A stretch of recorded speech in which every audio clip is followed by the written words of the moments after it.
So the next year I tried for the Dolphins. That's when Dan Marino was showing.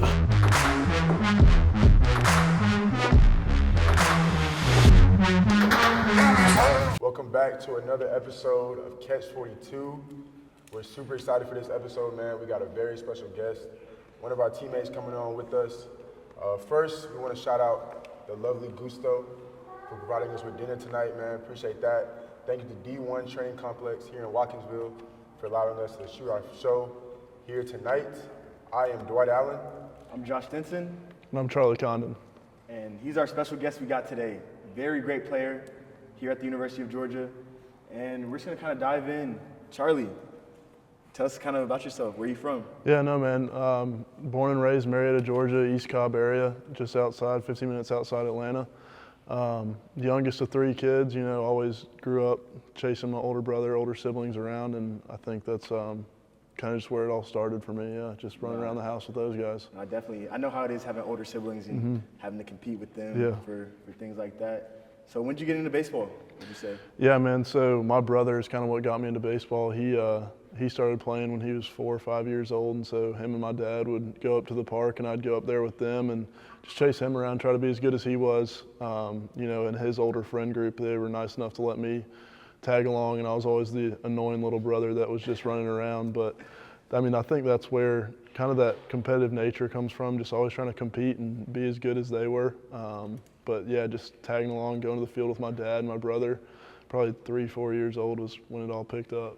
No, yeah, being the younger brother is tough. You're an older brother, so you don't. Older brother, you got the other side of it. I got the little advantage. You got the opposite, but man. like the little brothers, like we get bullied when we're younger, but like now we're at the age. It pays off. They try to get for that get back. Like now we're at the age where bro. we above them, so it's like what's up? You trying to hoop or what? My little brother definitely now, we get around the house, man, it's like, it's war. Like, he's bigger than me too now, so, That's you know, what I'm saying. He's big, he's bro. always trying to, He's you know, big, try bro. to look down on me. I'm like, hey, bro, you know, You know, bro. you're fighting for the front seat of the car, Nah, and seriously, like bro. you're riding Like, with your hold on. parents. You're like, no, I'm bigger now. Nah, like, for real. That's how it is, man. It's crazy.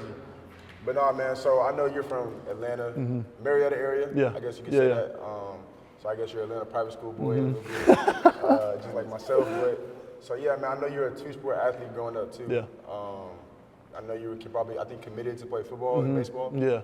Previously, tell us a little bit about that journey, how you got. Yeah, you know, I mean, playing two sports is something that I'm really thankful I did. You know, looking back, I think it's, you spend so much time playing baseball these days, you think about it and you're like, man, I kind of miss it, which, I mean, you know, football practice is never something that you were ever looking forward to while you were doing it. Especially the falls, bro. That's what I'm saying, dude. But, I mean, definitely something I'm lucky to be able to say I did. You know, I'm sure our high school football experiences weren't exactly the same. I mean, we were 1A private, and we were sorry. Like, we were not good at all. But, I mean, still, dude, just being able to go out there and play on Fridays and with your friends, and, like, it was such a social thing, too. Like, it was definitely something I'm really glad and something I'll cherish for a long time. Yeah, nothing compares to Friday nights on the football field. For y'all who do not know, man, Friday night football in Georgia is the most elite atmosphere you'll play in.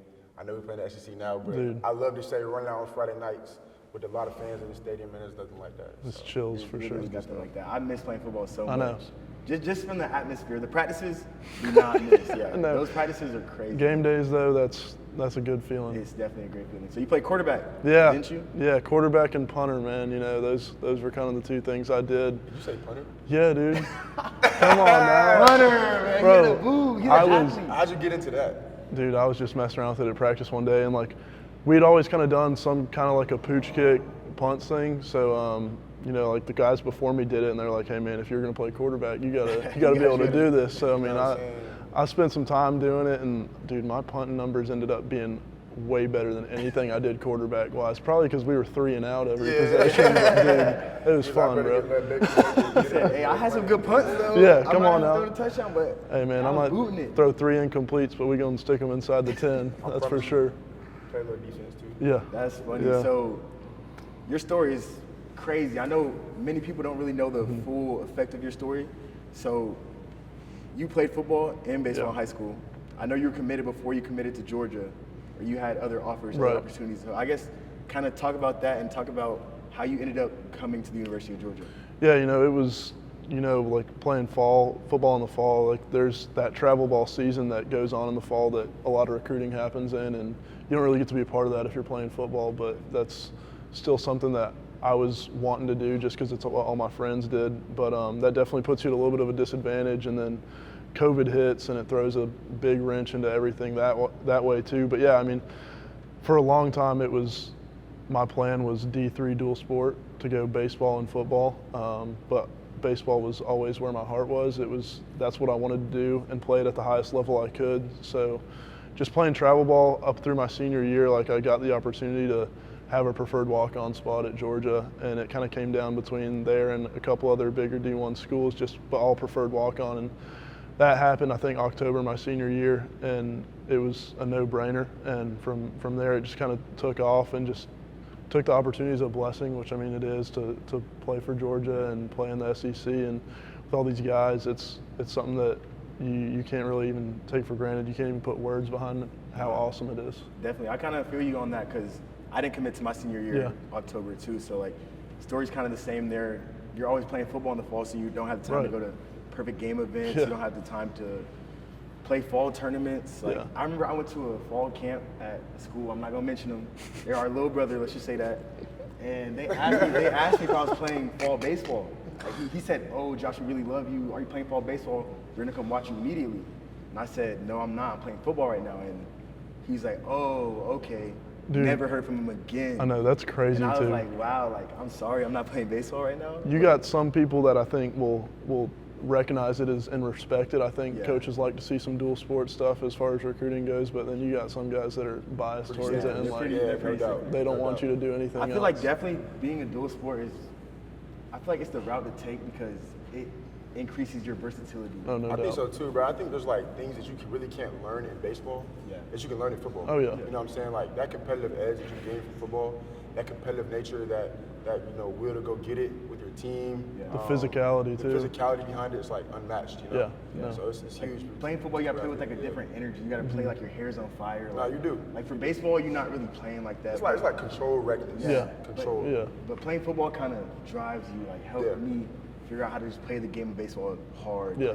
Play like my hair's on fire. Yeah, absolutely. Yeah. So Charlie, man, I think the overarching theme too from your journey is when you got to Georgia, right? Yeah. So you came in, you redshirted, had a great fall. So how was that journey like for you as you continue to grow, develop? What did that year do for you to get you to where you are now? Yeah, man, it really just showed me the importance on really focusing on controlling what you can control. You know, I came in with really low expectations. You know, it was just, hey, trying to earn a spot on the roster. And we had a lot of older guys, veteran guys that y'all know, Cheney and Turtle and all those guys come back with extra COVID eligibility that the draft might have not worked out like how everybody saw it, and there were just not as many spots as we thought there were going to be, and that was out of my control. And so there was nothing that like I couldn't really take that personal. It was just an opportunity to work on there was still plenty facets of my game that needed to get better. Swing, strength, weight room, all that stuff. There's always just countless ways for you to keep working, and so it was really just looked at as an opportunity, as more of a burden. But yeah, I mean, just to watch those guys and how they went about it, it was big time for my development. I can attest to he took it as an opportunity. Absolutely. He wasn't frustrated at all. Like, I was probably more angry that he got redshirted than he was. Likewise. Honestly. Like, Likewise. I was so mad he got redshirted because I was like, he's a baller, he's a stud. Like, if he's getting redshirted, like, what am I gonna do? Like, how can I play? that. But No doubt. he stayed down. He kept his head on him. He trusted the process. Yeah. And that's what I feel like. That's how you got to where you are today. No 'cause doubt. you weren't mad. You weren't like, oh, let me transfer, go Yeah. somewhere else.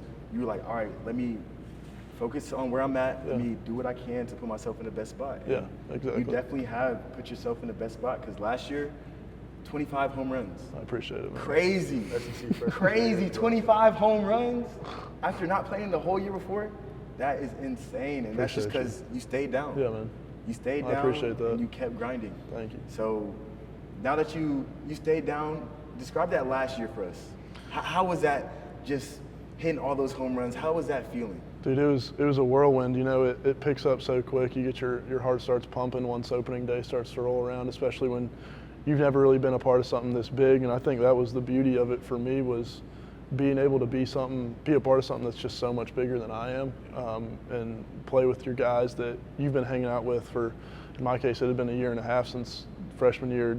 I was still with the team and everybody making those relationships, but just the opportunity to get out there and share a field with so many guys that you've been working your butt off with in the weight room and all that stuff. It's to go out there and play against someone that's wearing a different color. Yeah. You do so much inter squad, so many scrimmages and stuff like that, but to just get out there and have everybody really be behind each other, it's really special. No, it definitely is. Good Absolutely. feeling. Absolutely. So, man, moving on, over in the offseason, we got a new addition to the staff. Well, a few new additions to the staff. We got a different team. Coach Wes Johnson came in. Yeah. He's been an amazing addition so far. I think everybody can individually say they've gotten better this fall. The team has gotten better. We gelled together as a team. Coach Wes Johnson, what do you think about his new addition? How have you gotten better, and how have you seen the team kind of just gel together? Man, that guy's just a big leaguer, bro. Like, just the way he carries himself, dude. Definitely. Around the field on game days at practice, dude, he's just a professional. And I think that rubs off on a lot of people. Just the way he goes about it, he's got so much knowledge that he just shares with everybody. He's so good about sharing his stories, and with all the different levels he's coached at, with like Arkansas, other teams in the SEC, and then with the Twins, all the stints he did with them, and just he's seen so many facets of the game that a lot of us just have no idea about, and just the knowledge that he shares with us, it's big time for the culture. His biggest thing is believing in yourself, dude, and if you can't believe in yourself, it's hard for anybody else to. And just driving that home is so big for so many of these guys, and just the team coming together as a group, everyone's gonna be fired up by the time February comes around. I think it's awesome, man, too. Like, I know that Georgia football has their whole mentality about team driven. They have their whole mantra they put together. But, man, I think in the future, too, you're going to see Georgia baseball have that Georgia effect. You think about Coach West, man, like, you think about the knowledge that he brings to the game, and then you also think about, on top of that, his energy, how he's able to match our level. He's almost like another guy in the locker room, but he just has a little bit more authority. You know what I'm saying? He makes it easy to relate to us. Everything he just brings to the game is so high level. And to put that together and be able to make us trust him and he trust us, it's going to take our game to the next level, man. It's going to be special. I was saying earlier today, I feel like we're in the big leagues. Because Yeah, the way we he were talking about that, operates, the way he treats us, it's like not like we're kids, it's like we're men. Yeah. He treats us like we're men. He talks to us. He tries to help develop us. And that's why I feel like we're going to be dangerous, because the coaching he's giving us, the knowledge he's giving us, it's crazy. And once we start playing other teams, it's going to click. It's going to click. This year there's going to be a big jump, man, and I'm just really excited to see the future of this program too, because the talent that's in the state of Georgia with travel ball, it's a hub for just all sorts of amateur talent, and once we start getting the guys that need to be here, Georgia's going to be like, I don't even want to know what it's going to look like. It's going to be scary. It's definitely going to be scary. And man, it's cool to see too. I know we have a lot of out-of-state guys, but all three of us from Georgia. Yeah. I wasn't always my dream to come to Georgia, but now that I'm here and I've seen in the past few years how people have always been on Georgia about being homegrown, like, Georgia boys, they got to go to Georgia. Yeah. And I look down the dugout on the inner squad or scrimmage, I'm seeing Bryce Clavon, Eric Parker, Carter Kelly. I'm seeing guys that are in state that are coming to Georgia and really trying to take over for this program. So that's how it needs to be be. Dangerous to see the next few years. Absolutely. I'm definitely excited. So we're going to talk about, so you hit 25 home runs. Mm-hmm. That's an accomplishment. That's crazy. Yeah. How do you stay consistent? How did you keep your focus and not get carried away? How did you not let the success how did you handle that correctly? Yeah, man, it's easier said than done.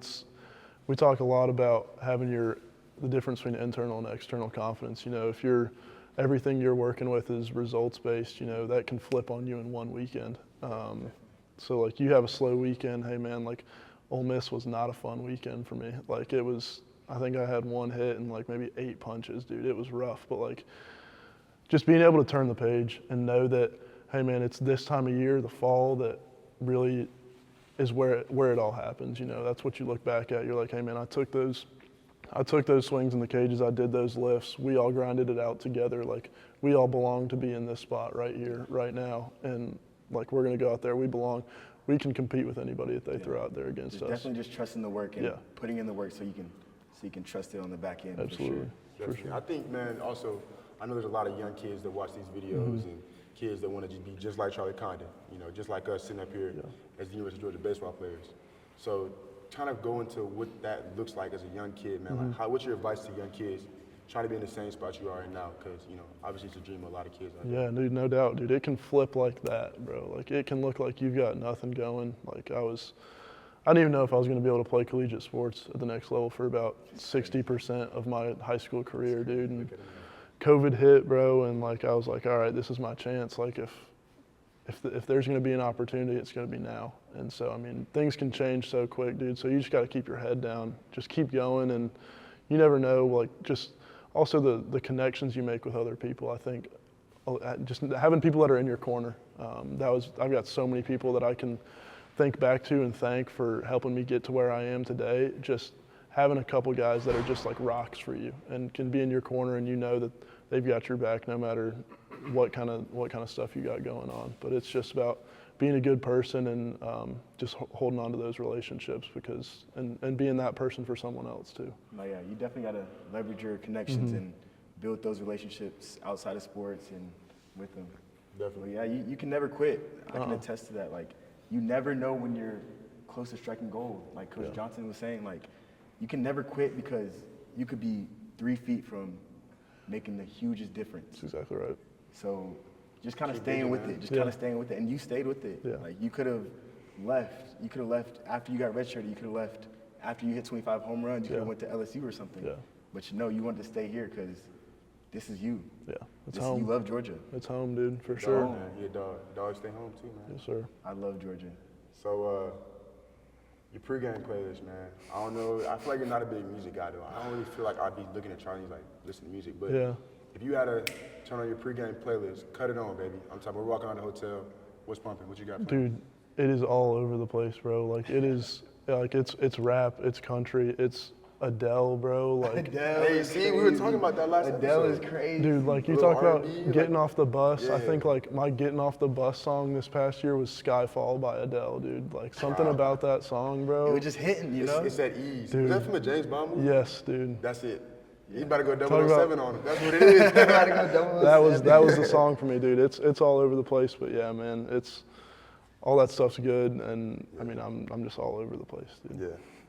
All right, so we're here in the best college town Yeah. in the country. Do you go to the football games or not? Oh, come on now. You going to the Be one there this weekend? Saturday, dude. You going this Saturday? Hell yeah. Yeah, it's gonna be awesome. What's your score prediction?